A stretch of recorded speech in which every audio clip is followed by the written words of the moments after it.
Sports Live!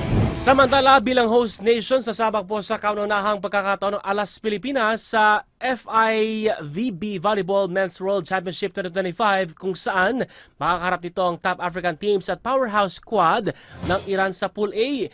Gaganapin po ang torneo mula September 12 hanggang 28 sa Mall of Asia Arena at maging sa Smart Araneta Coliseum.